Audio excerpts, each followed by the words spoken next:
Chicago. Sunshine already in Chicagoland. It'll be here for a while. For all it has to offer, can be a challenging city. New at 10, we're learning more about the victims in the horrific hit and run over the weekend. At least 57 people shot over 38 violent robberies in 3 weeks. Especially for Black women. Miss Patterson is moving slowly, just out of the hospital recovering from gunshot wounds. I get in my car every day and I'm concerned about what will happen to me. You know, I don't know if today's the day somebody want to carjack me. I don't know if today's the day that they want to rob me. I don't know.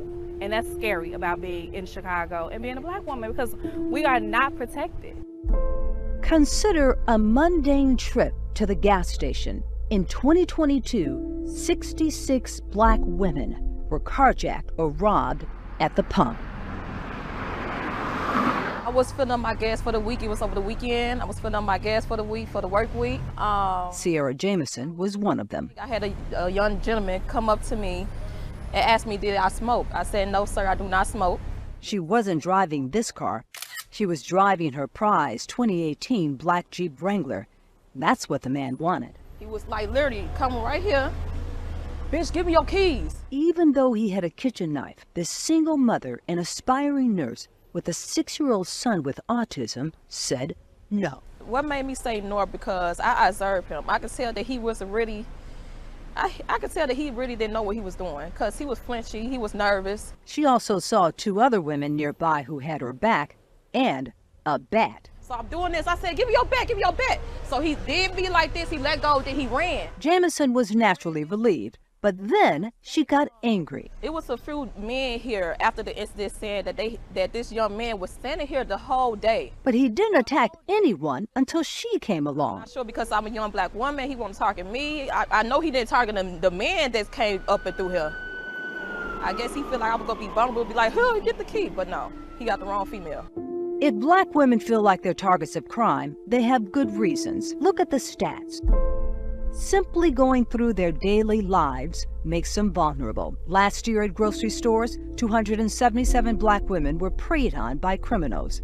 In and around Chicago parks, 162. Even in the sanctuary of a church, 47 Black women filed police reports. And on the public transportation so many rely on, 769 Black women faced assaults, batteries, robberies, and other crimes just trying to get to work, return home, or go to school. And they came from right here. Kenya Merrills and her mom were attacked by a mob of robbers on the Red Line at 95th Street after leaving a downtown college. He punched me in my face. I had already knew I was finna die. So I just said, let me just shield my daughter so she won't die. Fortunately, mom and daughter were not seriously hurt.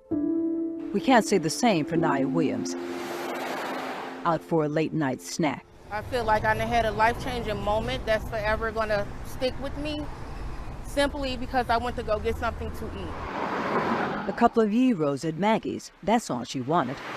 It was here in Bronzeville a few months ago where her life changed. I wasn't in an argument with anyone. I wasn't at a party. I wasn't caught in a crossfire. The police report listed the incident as a street crime. Last year, 1,130 Black women were attacked and injured on Chicago's streets. I was targeted. 3 strangers, unprovoked, started screaming at Williams inside the restaurant. Then they followed her to her car. That night, I feared for my life. What happened next was that life-changing moment. You saw the gun. He shot, boom, boom, boom, and just start shooting at our head. Her tone today, kind of matter of fact. And that was it. I didn't even know I was shot right away. But these photos from that night, her hospital bed, scream agony. The biggest burn I ever felt. My teeth are blown out. I have no teeth here on the side. I was spitting out bullets and teeth at the same time. Williams misses her smile, yes, but she acknowledges her blessings. Most people don't survive, you know, being shot in the face. I'm just thankful. I'm so blessed to be here. We need to take you back to Sierra Jameson's story. Remember, she survived the attempted carjacking. I'm grateful. I went home to my son. I thank God every day that I'm here, because it could have went a different way. Jamison went home to her son on that day. But less than a month after this interview, she was the victim of another crime. Only this time, she would never see her son again. We're honoring her legacy. We're honoring her life. Jamison was murdered just days after celebrating her 30th birthday, found strangled inside her garage, her body lying next to her Jeep Wrangler. The family released balloons in her memory. My niece is no longer here in flesh, but my niece is always in here in spirit.